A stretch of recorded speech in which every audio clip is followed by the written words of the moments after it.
మహేశ్వరం నియోజకవర్గం బాలాపూర్ మండల్ జిల్లెలగూడలోని దాసరి నారాయణరావు కాలనీ శ్రీకృష్ణ యాదవ్ సంఘం ఆధ్వర్యంలో గణేష్ లడ్డు వేలంపాట 93,000 రూపాయలకు మురళీ సుహాసిని దంపతులు గణేష్ లడ్డూను కైవసం చేసుకున్నారు. ఈ కార్యక్రమానికి ముఖ్య అతిథిగా 38వ division contest corporator Maheshwari Gopi Yadav Srikrishna Yadav సంఘం చేతుల మీదుగా వారికి లడ్డూను అందజేశారు. ఈ సందర్భంగా కంటెస్ట్ కార్పొరేటర్ మాట్లాడుతూ హిందూ సంప్రదాయాల కనుమరుగవుతున్న సందర్భంలో ఈ వినాయక చవితి వల్ల హిందువులందరూ మేల్కొని ఎంతో ఘనంగా గణనాథునికి పవిత్రంగా నవరాత్రులు పూజలు చేసినందుకు శ్రీకృష్ణ యాదవ్ సంఘం సభ్యులకు సైదుల్ యాదవ్, బబ్లు యాదవ్, శ్రీశైలం యాదవ్, మహేష్ యాదవ్, యాదగిరి యాదవ్, మల్లేష్ యాదవ్, మల్లయ్య యాదవ్, వంగూరి యాదగిరి యాదవ్ను కొనియాడారు. ఈ కార్యక్రమానికి సహకరించిన కాలనీ వాసులందరికీ పేరు పేరున ధన్యవాదాలు తెలియజేశారు. లడ్డు కైవసం చేసుకున్న దంపతులకు శుభాకాంక్షలు తెలిపారు.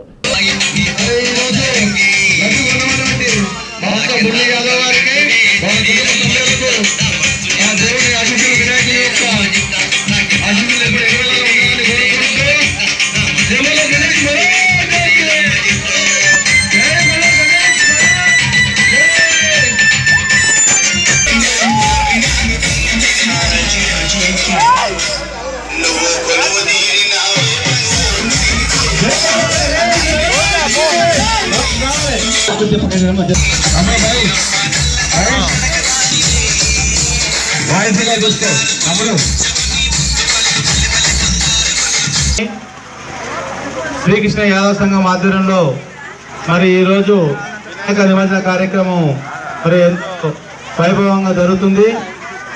మరి కాలనీ పెద్దలు, చిన్నలు, అమ్మలు, అక్కలు అందరూ విచ్చేసి ఒక కార్యక్రమాన్ని జయప్రదం చేయాల్సిన కోరుచున్నాము. మరి అదేవిధంగా ఈరోజు లడ్డు కైవసం చేసుకున్నటువంటి బాత్క మురళి గారు, నరసింహ, వేణు గారు మరి 93,000 రూపాయలకు మరి ఈరోజు లడ్డు కైవసం చేసుకున్నారు. వారికి దేవుడు సలహా చూడాలని కోరుకుంటున్నాము. మరి అదేవిధంగా గత సంవత్సరం కూడా మరి వంగూరి మల్లయ్య గారు, యాదయ్య గారు, లడ్డు గారు కూడా 92,000 కొనుక్కున్నారు. మరి ఈ సంవత్సరం 1,000 రూపాయలు పెరిగింది. మరి అదేవిధంగా ఈ యొక్క ప్రతి ఒక్క కార్యక్రమానికి కాలనీ పెద్దలు, చిన్నలు అందరూ సహకరించినందుకు వారికి ధన్యవాదాలు చెప్తున్నాము.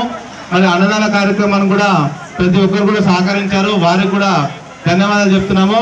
మరి అదేవిధంగా 20-25 సంవత్సరాల నుంచి కూడా మా లడ్డు వేలం పాట ఎప్పుడు కూడా ఒక్క రూపాయి కూడా తగ్గకుండా అంచెలంచెలుగా లడ్డు వేలం పాట పెరుగుతూనే వచ్చింది. మేము చిన్న పిల్లలు ఉన్నప్పటి కూడా 500, 1000, 2000, 3000 నుంచి మొదలు పెడితే ఈ రోజు అదేవిధంగా 93,000 రూపాయలు పోయిందంటే బాలాపూర్ గణేష్ కూడా ఎలాగో తగ్గకుండా ఎలా పెరుగుతుందో మరి ఈ రోజు కూడా దాసన కాలనీలో ఉన్నటువంటి శ్రీకృష్ణ యాదవ్ సంఘం తరపు నుంచి కూడా లడ్డు కూడా ఎప్పుడు కూడా తగ్గి పెరగడం కూడా ఎప్పుడు కాలేదు. మరి అదేవిధంగా దేవుడు అందరినీ సుఖ సంతోషంగా ఉండాలని కోరుకుంటూ ఈ అవకాశం ఇచ్చినట్టు అందరికీ కమిటీ సభ్యులకు, కాలనీ పెద్దల, చిన్నందరికీ కూడా ధన్యవాదాలు చెప్తున్నాం. బాత్క మురళి యాదవ్ జిల్లాలో కూడా డిఎన్ఆర్ 93,000 రూపాయలు జిల్లాలో కూడా డిఎన్ఆర్ కాలనీ శ్రీకృష్ణ యాదవ్ సంఘం తరఫున లడ్డూని బాత్క మురళి యాదవ్ గారు 93,000 రూపాయలు తీసుకున్నారు.